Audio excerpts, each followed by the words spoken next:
This is James Taylor, and you're listening to The Creative Life. The Creative Life podcast is a show created for you, the creative. If you're looking for inspiration, motivation, and advice while at home, at work, or on your daily commute, then this show is for you. Each episode brings you a successful creative, whether that's a musician, writer, artist, designer, performer, educator, or creative entrepreneur. They share their journey, their successes, their failures, their creative process, their insights, and much, much more. In this wide-ranging episode, I talk with David Avrin, one of the world's most in-demand marketing and branding keynote speakers. We talk about his life as a keynote speaker, the myth of the motivational speaker, differentiation, and the growing shift from selling to buying. Enjoy this episode. Hey, it's James Taylor, and I'm delighted today to have David Avrin. David is one of the most in-demand marketing and branding keynote speakers in the world today. Known as the Visibility Coach, he speaks to CEOs, business owners, associations, entrepreneurs, and executives about how to attract the best customers and create an army of raving fans. As an author, his books include Visibility Marketing, and it's not who you know, it's who knows you. And it's my great pleasure to have David on the show today. Welcome, David. Thank you so much for having me. It's great to be here. So share with our listeners, what's going on in your world just now? You know what? It's I always, when I'm talking to clients and others, I said, go ahead, shoot me a note. I'm not going anywhere. And then I realized, wait, I am. I'm going everywhere. That's my life. As a speaker, as a consultant, I travel across the United States, where I'm based here just south of Denver, and all over the world. In the last few years, 20 plus countries on 6 continents. And I have really an amazing life. I have a wonderful family here at home, but I get to travel the world speaking and sharing with and communicating with and hammering business audiences, entrepreneurs, small business owners, conferences, and others about how do you stand out and stand apart in a competitive marketplace. I've got a brand new book out called Visibility Marketing. And so there's so many moving parts all the time, squirrel, and then I get taken off task, and I have an amazing staff here just south of Denver who keeps me organized and keeps me grounded so I can go out and do what I do, which is communicate and share and entertain and talk about building businesses. So some of our listeners, folks that are listening just now, they may have a conception of what professional speaker is like, sure, what their life is like, getting on planes, going from one place to the other, very kind of jet set lifestyle. I would love if you just said, maybe just a little bit before we kind of get into kind of how you arrived at this place. What are the most common misconceptions that you find when you tell people what you do? You're sitting on that plane, you turn around to them and you say, "What do you do?" Say, in public, what are some of the most common misconceptions that you find? Probably the two biggest misconceptions. Number one is that travel is glamorous. And of course it's not. It's lonely. It's arduous. I'm almost 6'4", and so I'm very tall. And travel's hard. Travel, taking off your shoes and sitting on planes. I was just recently in Johannesburg, and it was 33 hours there. I connected through Frankfurt. 34 hours back for a 1-hour presentation. And so travel, for lack of a better word, travel sucks. And so, but I'm really blessed to be. I'm so fortunate to be in the places. I love being in other countries. I love working with clients and seeing sites and these iconic structures. And I love architecture. It's the going there and the coming back that is really difficult and arduous. And it's sort of this cruel dichotomy for professional speakers that we sort of live for those moments on stage. We sometimes have thousands of people. I've spoken for audiences as big as 10,000 people. But 95% of our time, we're by ourselves. We're schlepping through airports and rental cars and packing our bag and moving to a different hotel. And it's very, very difficult. And I know people are saying, wow, that's first world problems, which I would agree with. But that's a big misconception. And the second one is that we're all motivational speakers. And I don't count myself as a motivational speaker. It's hard content. I mean, it's certainly very entertaining, but I use that to temper a tough business message that I think business owners and entrepreneurs need to hear. And so They're skits in America. We have a show called Saturday Night Live, and there was a skit some years back about this guy who was a motivational speaker, and he lived down in a van by the river, and that we're all up there telling people to follow their dreams and chase their dreams. And you know what? It's kind of a tough market for your standard motivational speaker. I don't think people need motivating. I think they need skills, and they need tools and strategies and tactics And occasionally they're inspired by somebody who's climbed a mountain or survived cancer or something like that. So we're not all motivational speakers. I count myself as a business speaker and consultant. And then the travel thing. Those are probably the biggest two. I'm just reminded, as you're saying about the travel thing, I was talking to someone the other day who is very successful in what they do and speaking and performing around the world. And a client called up and said to him, "So we'd like to book you for this event." And they said, "What do you charge?" And he said, and I think his figure was $20,000. And he said $20,000. And there was quiet on the other end of the phone, and I said, "It's $20,000. That's a huge amount of money to come and speak for 1 hour." He said, "Oh no, I speak for free, but I charge the $20,000 to get there and get back." Exactly right. I don't actually charge. I speak for free. I say, you're paying for me to leave my children. Yeah. I love what I do. But it goes back to that old parable, right? There's this old famous parable, whether true or not, had Pablo Picasso sitting out in a cafe in 1952 in Madrid, and somebody comes by and they go, "Oh my gosh, you're Pablo Picasso. Would you draw a picture of me real quick?" And he says, "Sure." He draws a picture real quick, takes him about a minute, hands it to him. He says, "That'll be $5,000. And he says, $5,000, that took you 2 minutes. And he says, "No, that took me my whole life." And I think that parable really holds water into who we are and what we do and the value that we bring. But people are paying for me to leave my kids. And it must be hard as well, because the better a public speaker gets, like a musician or any kind of performer, Sure, comedian, the easier they make it look. So someone can be sitting there and say, "Oh, that person just, they're just nothing. talking. They're just talking. They're they're just having a standing up there conversation, just talking." Right. And so, but obviously you've spent many years in crafting your talks, your speeches. So Sure. take us back. Where did that very first talk happen? How did you arrive at that? What were you doing just before that? And then talk us a little bit about that kind of progression to where you really started feeling, okay, this is what I'm doing. Well, and you hear a lot about that 10-year overnight success. And I think the parallels draw true. And for those in your audience who are musicians and others as well, yeah, it is meant to look effortless, but it's an amazing amount of practice and business knowledge. And the best speakers aren't necessarily just great speakers. That's not what it's about. It's having great content. It's having a lifetime of experiences or business success and effectively teaching and imparting that wisdom. It's not about, I say this all the time, you don't have to be great to make it in my business. You have to be good, but you have to have great content. And that's the difference. People want ROI. They want that strong return on investment. And for me, starting off, I look at it, and it was maybe a different start than many, but it's more teaching. I owned a marketing firm, marketing and PR and branding. I did big national campaigns. I had great success in getting clients on the national news programs and articles and things like that. And then I would be asked to teach, a summer class at the local university, or I'd be asked to come and speak to some organization. And I didn't realize that people got paid for this, or at least got paid well. And I talked to a lot of my colleagues, and we always laugh about the first time that somebody paid us like $300 or $400, and you sort of equate it time for talent, right? I got paid $400 for 1 hour, and the reality is you didn't get paid for an hour, and I get paid significantly better than that now. But it's not for the hour, and it's not even for the travel. It's I'm working 40, 50 hours a week. I'm away from my children for days at a time, and then I might have that 1 hour to speak. And I had a colleague early in my career that sort of got me back to your question about getting started. And I actually was doing marketing and PR for a professional speaker that I had met. And he was a really good guy. And I remember saying to him, you make how much money for an hour? And he smiled at me and he said what I say now to others as well when they ask the same question. He says, "Yeah, but I don't do it every hour." And so that was sort of the big recognition. And as I worked with him, and then he invited me to a speaker convention in 2001, and I really didn't look back. And so I've begun to speak for audiences. I've always done a lot of consulting with businesses on the side, and they'll bring me in for a day or strategic work. But it's a really interesting and privileged business to be able to stand on stage, passionately impart wisdom and challenge your audiences and have people stand up and clap for you. How many of us have a business? It's surreal.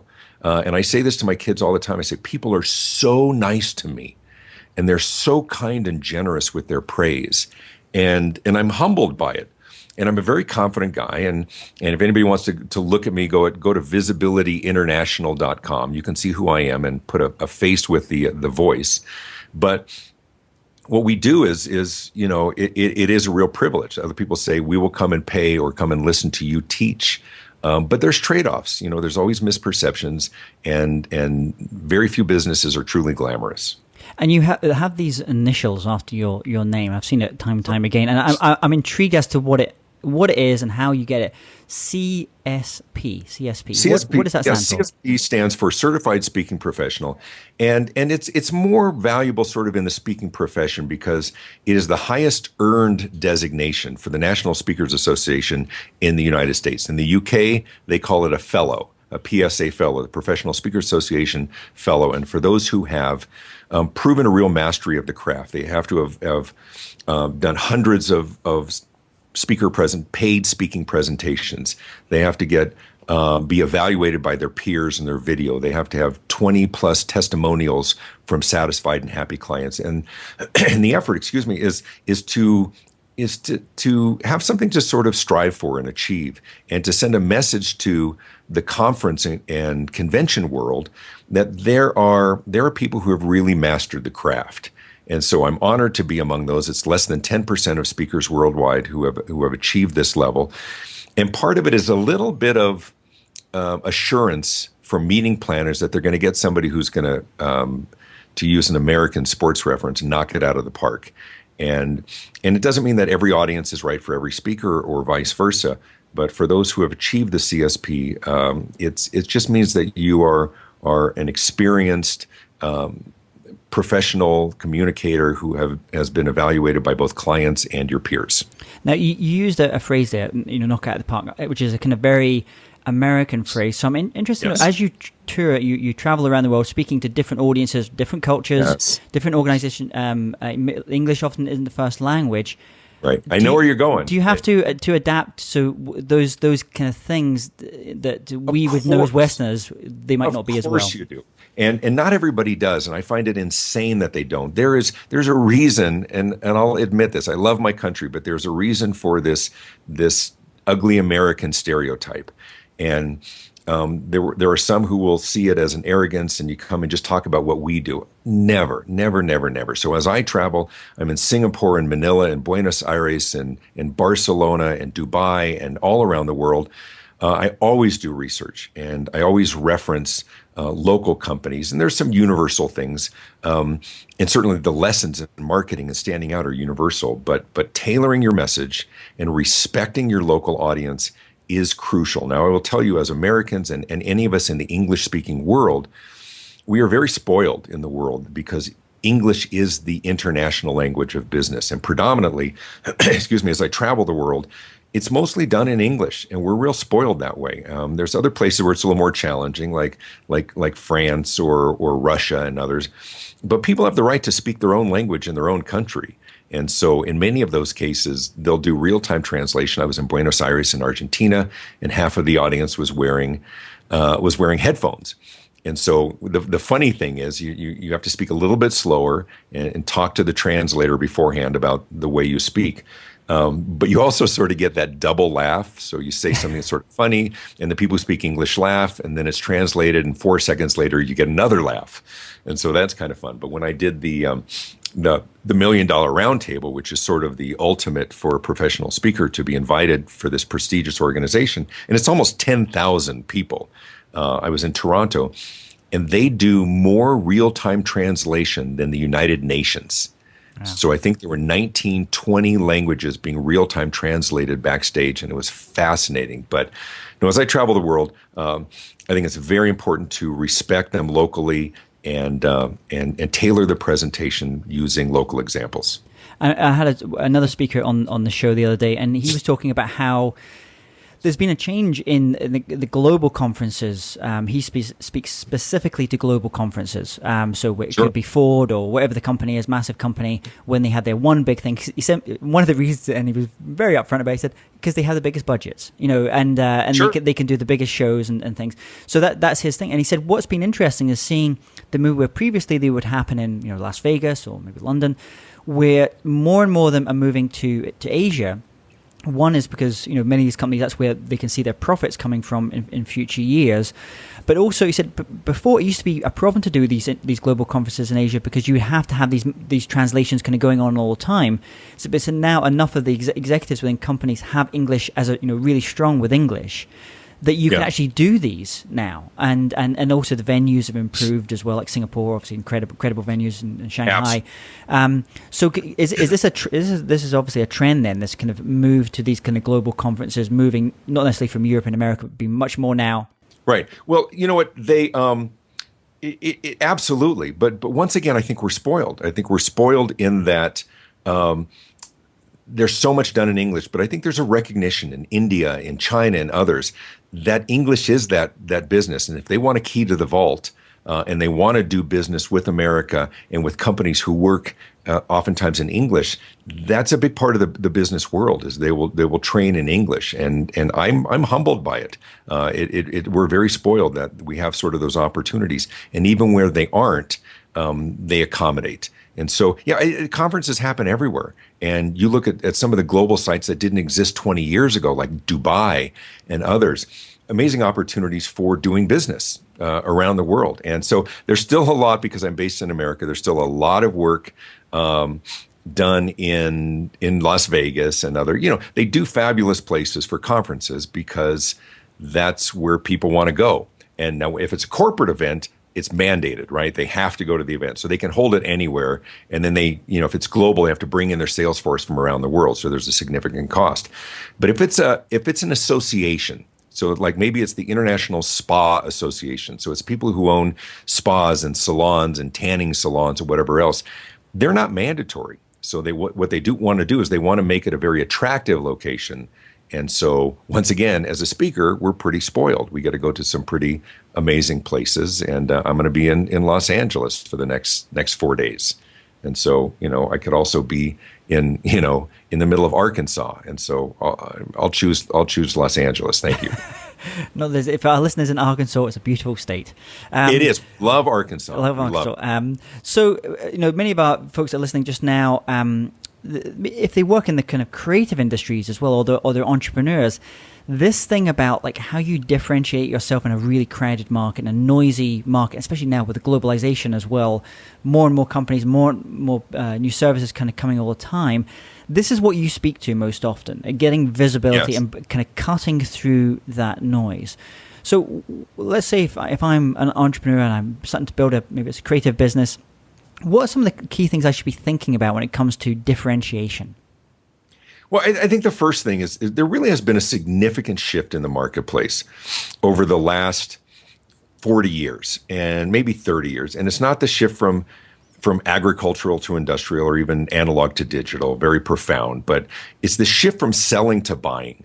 And here's what I mean is that we have, we grew up, we relied on salespeople to help us understand the value of products and services and the features and the benefits, back to open air markets in ancient times and people shouting to get our attention, or we go to an appliance store in the 50s and 60s and look at some new, range or oven. Or we'd walk into a car dealership even, right? We'd see a cool car and we'd walk around and we would ask the salesperson who's hovering nearby to tell us about the car, right? We don't do that anymore. We know everything about that car. Right? We can do the research we can do online is profound. We walk in there, we know what the dealer paid for that car, right? And we're not going to pay a penny more for that. So it's for entrepreneurs and others, it's to recognize that things are different. People buy differently. It's not to say that there isn't a role for salespeople. It's that we can do so much research on our own. We are the most educated populace, consumers, B2B or B2C ever. And so along with that, has come along this a way to sort of out underperformers. You can't survive if you aren't good anymore, And so what's happened, right? Because we have the online reviews, the marketplace finds out very, very quickly. And so the new normal is a marketplace populated by great companies. I mean, in short, everybody's good. For the first time in history, everybody's good. So if you're an entrepreneur, if you're somebody getting into business, you haven't created the cure for cancer that tastes like chocolate. I mean, I'm sure you're very good at what you do, but people don't have but to hear and know that you exist and they're going to come running. The reality is we have so many choices. And so for those in business, who've been in business or getting into business, you have to really be humble and recognize that everybody's good and that your prospective customers have so many choices. So instead of making the case that you're a good choice, you have to make a compelling case that you're a better choice than all of those good choices. And that's hard because if you look at traditional advertising today, no matter where you are in the world, it's competency-based claims. We talk about our great people and our great customer service and our great quality. And the reality, if you really open your eyes and look at your competitors, everybody has great customer service and great people. And if you think they don't, then you're fooling yourself because there's not a person listening to this radio broadcast right now whose business couldn't disappear from the face of the earth today and the marketplace wouldn't miss you. And it's not to suggest you aren't doing great work. It's just that we have so many other choices, right? Businesses go out of business all the time. Restaurants go out of business all the time. Are we struggling for a place to go eat? They're everywhere, right? And so my message and my admonition and my encouragement and my cautionary tale is don't promote what you're good at. You have to promote your competitive advantages. You have to promote what makes you better than everybody else who's already good. And that's how I earn my living. And my new book, Visibility Marketing, is all about that sort of recognition that everybody's good. And then, of course, I give them great ideas and exercises to sit with their team and find creative ways to not only ferret out and discover those differentiators, but in some cases where they really don't exist and everybody's kind of good, it gives them some ideas of how to create some differentiators that help them stand out. And the businesses that really survive and thrive are the ones that aren't just good, but they truly stand out. And it's fascinating. As you were talking, I'm reminded of a guitar company that I was talking to the other day, and they came upon this light bulb moment for themselves, where they had been in a very crowded market. They've been trying to work out what to push. And as you were saying, better. They said we had better customer service, we have more reliability, we have all the stuff that everyone else has got. Yeah. And it actually took them. And I said, well, go back, go into the factory, and then just spend some time just watching what your people are doing and how they're doing, and thinking a little bit differently, because there's probably things that are happening in your business which you take completely for granted. Right, it's just every day for you, but it would be special to somebody else. And he mentioned something, and it was something to do, with the lacquering, and I can't remember exactly what it was, but they used a special thing. It was called like bull's blood lacquering. I can't remember the thing, but what it essentially made, it allowed the guitar to sing more, because whereas other types of things, it puts stuff on this surface of the guitar and it actually deadens the sound. This thing allows the guitar to sing out more natural sounding. I said, sure, that's your thing. That you've got to kind of, no one else is talking about it. He said, but the problem is everyone kind of does that same process. I said, well, but no one's talking about that as what they're doing as well. It seemed relatively obvious, but they were so close to their business at that point. And I imagine you're going in always as the outsider. You're not an internal person. You're going out as the outsider consultant.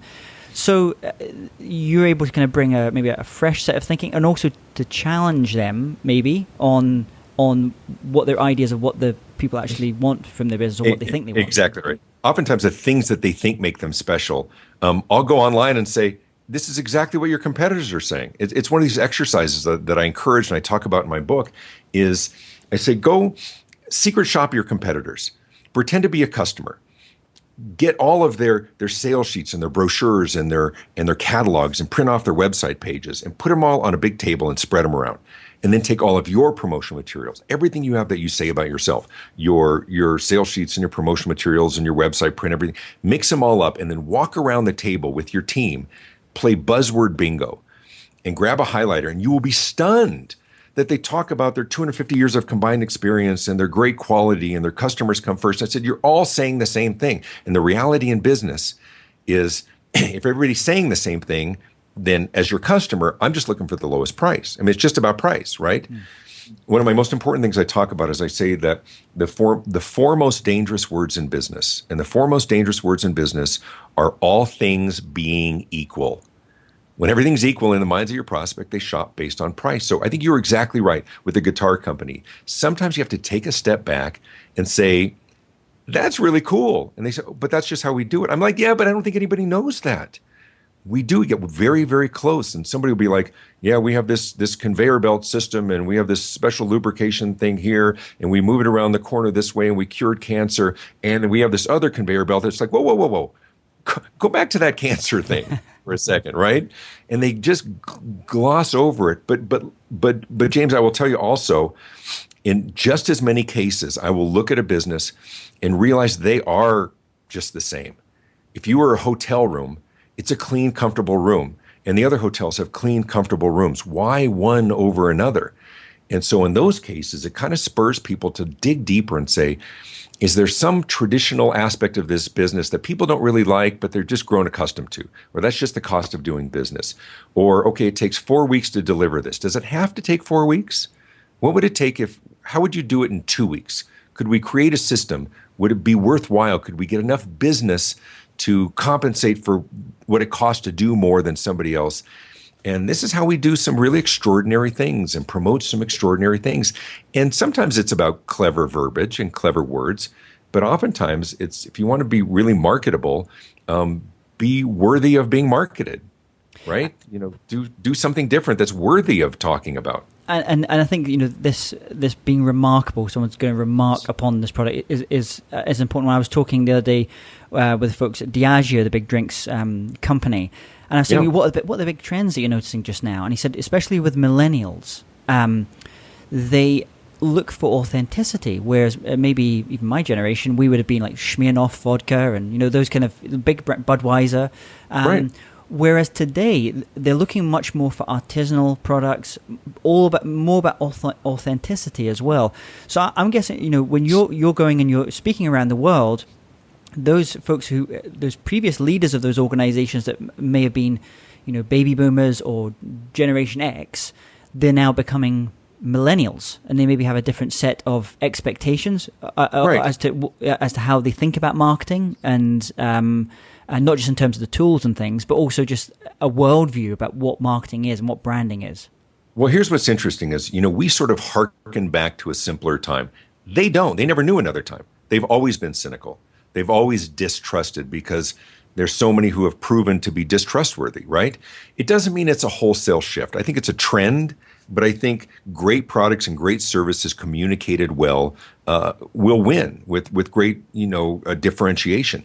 But when it comes to authenticity, for business owners, I think it really comes down to the structure supporting the vision. I was in Iowa a couple of weeks ago working with a client and his whole team, 16 of us, for a day. And they were talking about, it was a medical thing. I don't want to give away too much stuff, but they provided a medical service. And they really wanted to talk about, they do this extraordinary X and Y.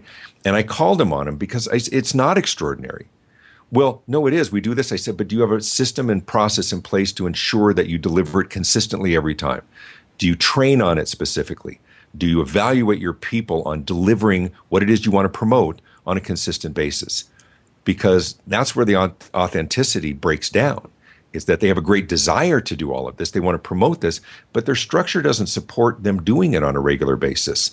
And that's where you circle the wagons, sorry, another American colloquialism, and sit down and create those systems and processes. If we're going to say we're doing something extraordinary, Nordstrom can talk about its great customer service because they train on it and they evaluate on it and they have special policies and they empower their workers to solve problems without finding a manager. So I think you're right for millennials and others. Authenticity means not just doing what you say and say what you're going to do, but making sure that you have a business model that ensures that you can do it all the time.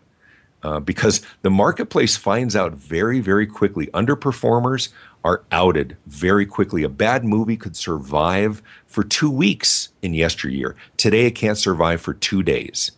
And yeah, I mean, because they go online and trash them, right? And the number of movies that never even see the light of day because they're put in front of the test audience and they don't hit the scores, and you never see them all Right. and you see it all the time Because with albums as well. well, how many times nowadays they won't let critics see a movie beforehand because they'll kill it, right? Teenagers will kill it. There's a movie that came out this last year in America. I'm not sure if it was in the UK, called Gem and the Holograms. It was a teen movie. And I ask audiences, I say, how many people saw Gem and the Holograms?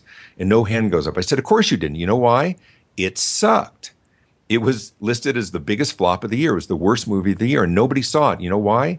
Because teens shared that information quickly, and it killed the movie. And it deserved to be. But it's the same thing by anybody in business. A bad album will die quickly. A bad business will die quickly because people go online and they share that information. And it's a scary time. It's a scary time. In relation to speakers then, now that everyone has they're recording, they're filming, they're Snapchatting, whatever. So how does that relate to you as a speaker when you know that everyone in the room is not just assessing you, which they've always been assessing you, and I think most audiences want to see a speaker do well most of the time, but they've now got the ability to share it, and often with a following, which is huge. Well, so what's your thinking? It's a double-edged sword. If you aren't good at what you do, the marketplace will figure it out. If you are, it's an amazing, brilliant opportunity to spread the word, to spread the love. 5 years ago, people would get on stage and say, please remind everybody to turn off your cell phones. Are you kidding me? Today, I tell them, turn your cell phones on. Just put it on vibrate. But if there's something you like, tweet it out. If there's something you think is brilliant, share it on social media. Right? We're amplifying. Social media does not replace traditional marketing. It amplifies it. It gives you an interactive model. Traditionally, it's push marketing. We have an ad, we write it, we buy an ad, we push it out, we send out a press release. Today with social media, it's interactive, but you better be ready for your close-up, right? Because they're going to share it. I love social media. I teach social media because it's an amazing opportunity. But here's the key, and it's probably the most important thing in my book, in my presentation, and what I'm going to say here today. When it comes to effective marketing or promotion or business, if you want people to be interested, you have to be interesting. And it's not a flippant comment. It's not a throwaway. It's the core of everything I talk about. It's not about having a blog and being on social media. It's about being interesting on your blog and interesting on social media. The ones who win today, the artists, the actors, the social media and YouTube stars, are the ones who are doing something that's interesting, that are worthy of talking about, that are worthy of being passed along. I get the question all the time, how do you get something to go viral? I want something to go viral. I say, it's very complicated. Post something online that's so interesting, someone would actually pass it on to somebody else. And they say, no, really? I say, no, really? That's it. If you want people to be interested, be interesting. It's not about posting articles all the time. It's about saying something that nobody else is saying. Part of my brand is being irreverent. It's funny, it's entertaining, but it's hard-hitting. And I make a great living, and I'm very blessed to do what I do in speaking, but I get booked because it's interesting. It's not what they're used to hearing. There's tangible takeaways. And I'm not trying to promote my business, but it's the core of what works in this business. And there's others who get into this business and they say, how do I do it? I want to be a motivational speaker. I want to be a professional speaker. And I'm like, treat this like a business. They're not going to pay $10,000 for you to have a cathartic experience and talk about your childhood. There better be return on investment for the client. You can talk about climbing Everest, but there better be a message beyond teamwork and perseverance and celebrating success and the stuff that everybody talks about. You're right, millennials and others, they're very savvy to canned, trite, overdone, overblown claims. And if you do something extraordinary and you're committed to producing and creating and promoting something extraordinary, no matter what your business is, you got a great chance of success. And in all these talks you've done, all the speeches, the keynotes that you've done, can you maybe tell us about a time when you went up there on stage and for whatever reason it didn't work like you'd hoped it would have worked? Oh. And more importantly, what were the lessons that you took away from that experience? Takeaway, yeah. On stage, I'm fortunate because I make sure I'm very well prepared and I tailor all my presentations. But there was one time I spoke for an organization, and coincidentally enough, they made musical instruments, and I'm dead serious. Middle America, handmade instruments, really extraordinary. There was probably 30 people in the organization. They wanted me to speak, but then they also talked about me coming and doing some consulting work with them after the fact. And I really connected with the owner of this company. And we'd had a couple of chats beforehand, and we'd had dinner the night before. And when I presented, I was a little too casual and a little too familiar. And I'm the farthest thing from a misogynist or anything else. But apparently, and I don't even know what it was, but apparently I said something that sounded a little too casual and flirtatious with someone that I didn't even notice that I had done so. And I had gotten a call a couple of days later. I think I'd reached out to do some business, and he said that he wasn't comfortable with how casual I was with a couple of my humorous and irreverent comments. And I lost the gig, and I lost a significant amount of money. And it was a big learning that there's a difference between hanging out with my brothers and others, and just because there's somebody who's casual and comfortable, that I still have to be professional. And it was a big lesson for me, and I've never made the mistake since. And it's not that I water down the presentation to make sure I don't offend anybody, because if we get a little too safe, then we're no longer edgy or different. But I am, when I leave my house and I get on an airplane, regardless, I never let my guard down to that extent, and I'm always professional. So it was a big lesson. And in this journey you've had as a speaker, can you tell us about an insight or a light bulb moment in this profession where you've maybe said, okay, this is maybe the direction I need to be going with my speaking or the work that I do, or a new distinction that you'd made?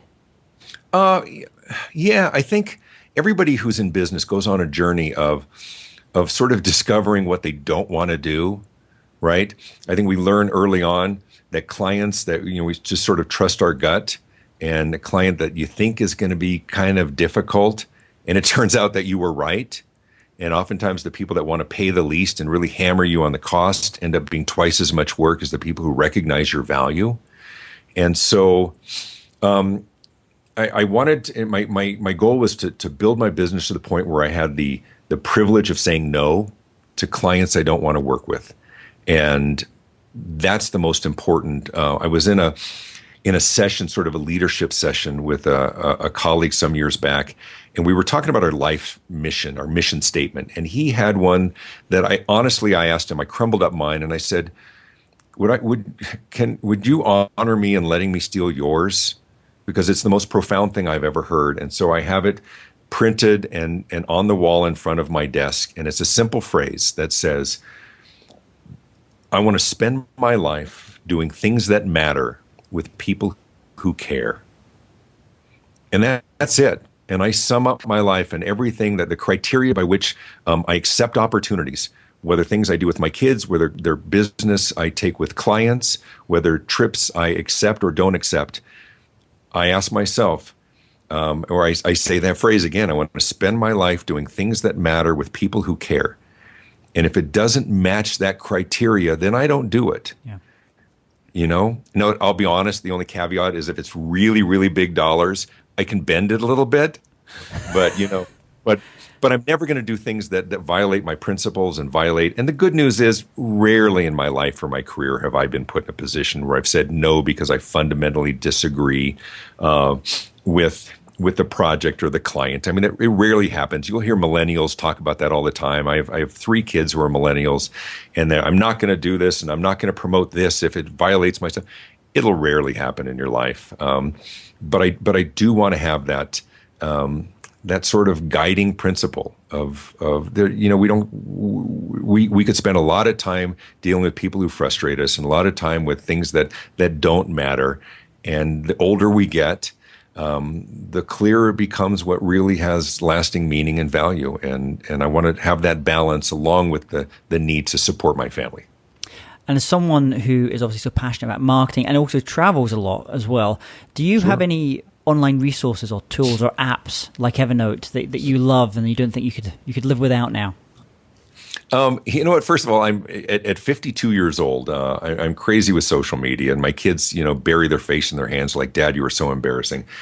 But for me, it's efficiency things, honestly, because I have a amazing staff that works for me here at Visibility International here in Denver that keep me organized. But honestly, it's travel apps. It's TripIt, which keeps all of my travel. So I'll land in another city. Tomorrow I'll land in Orange County, California. I'll open the app and it'll say, here's your rental car. Here's your hotel. Click this button. It'll give you turn-by-turn directions. And oftentimes I'll show up at the rental car counter and they'll say, so where are you staying? And I'll say, I have no idea. But Dolores, who gives me my, or my friend Karen Jacobson, my real friend, who's the voice of Australian Siri and Australian turn-by-turn direction. She's a fellow speaker colleague of mine. I'll put her on, and she'll tell me where to go. And I'm very good at listening. So for me, the things that keep me organized, it's the trip. Everything's in one place, and I don't have to worry about the file, and I just open up my phone. And then it's turn-by-turn directions. So I love renting a car. I have an opportunity to get a driver in many of the cities, but I like to drive. I like to explore amazing cities around the world. Of course, London is a big challenge. Yes, because you drive on the wrong side of the street. But and we have circles. We have a lot of roundabouts here as well. But the roundabouts, but you go the wrong way. Yeah, I know. That's my challenge. I'm always reminded as well of that the Chevy Chase movie. I think they were on the vacation one. They go to Paris, and he starts on the roundabout at 3 p.m. and he's still on there at like midnight. So right, because he hasn't figured out how to get off it. But yeah, exiting on the left was a challenge. But yeah, and if you guys were doing it before we were, so we'll defer. Well, yeah, some things we as I say to all my American friends, apologies, we did burn down your White House, so that was on us. And we destroyed your language. That's it. There you go. Yeah. And if you could only recommend one book and one record, one music thing, what would it be?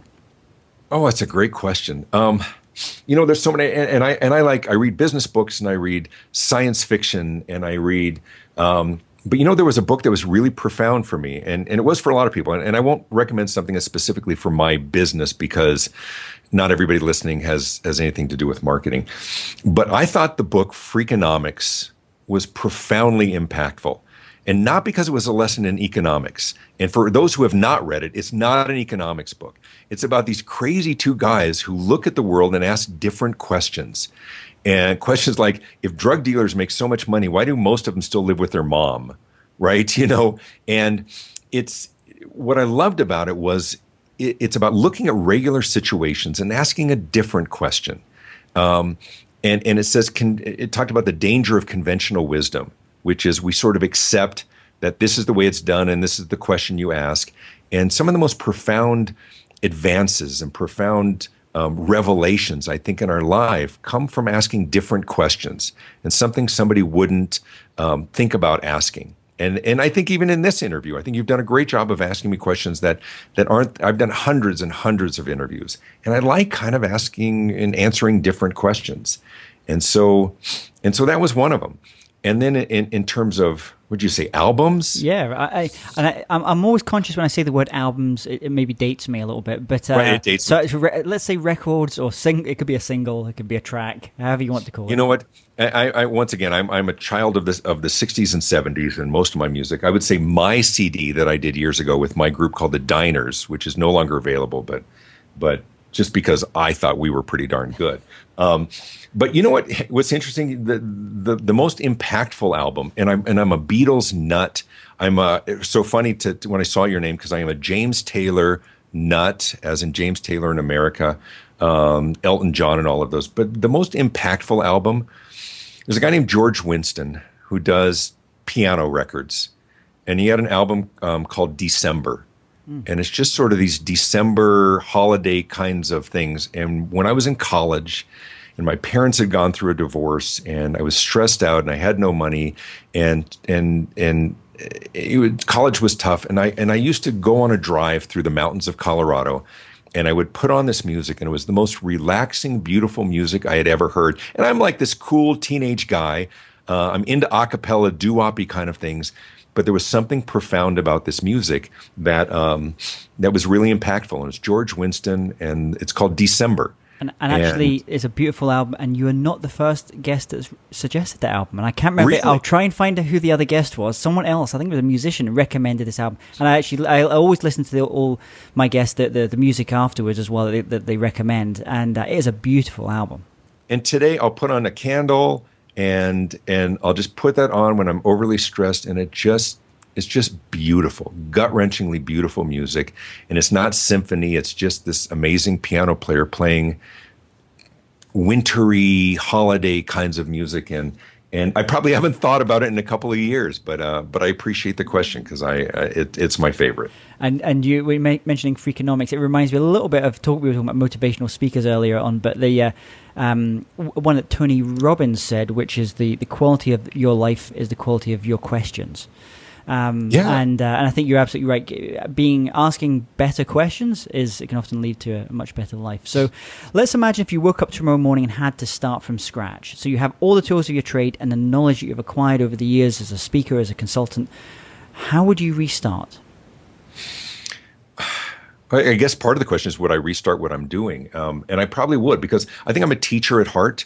If I didn't worry about money, I would probably be a university professor because I love it. I love teaching. I love imparting wisdom. I just do it on a different stage, and I don't even think of myself as much as a speaker as a teacher. But I love that I get to do bigger audiences, and I love, instead of reaching 20 people, which sometimes I do, I can reach thousands. How would I start? I think I would tap my network. I think I would that whole hub and spoke model where I would talk to those 20 key people in my life who know me and love me and appreciate what I do and my gift and my heart and what I impart to them, or how I might have helped them, and ask them to leverage with their audiences and help share that. I would create the structure. I would record the videos and the audios and write the books and the things to establish my credentials and credibility. And, quite honestly, I think if I had to start over today, I think I could start over today because I think there are people who value it. But the greatest enemy of success in business is not competitors. It's anonymity. Yeah. If they don't know who you are, they can't buy what you're selling. And so for me, promotion is not about being self-promotional and saying, look at me. It's saying, for me to help you and what I offer, you have to know who I am. And so for those listening, if you go online, my name is David Avrin, Avrin, and search me on YouTube, and you get to see the videos and the things that I do to be visible and to share wisdom. I'm a big believer in leaving a tangible trail of wisdom. And so I write and I record and I share. Well, David, we're going to put all these links that you've just mentioned as well to your website and all the social media at the same time. People go to jamestaylor.me. Just type in David Avrin and you'll get links to all these. Well, David, thank you so much for coming on the show. It's been a fascinating conversation just talking to you. And I wish you all the best with your speaking in the future and the book that you've got just now, and also future books. To you as well, my friend. And next time in the UK, hopefully we're in proximity and we can share a cup of tea. Perfect. Hey, James Taylor here again. And if you're interested in living a more creative life, then I'd love to invite you to join me as I share some of the most successful strategies and techniques that high-performing creatives use.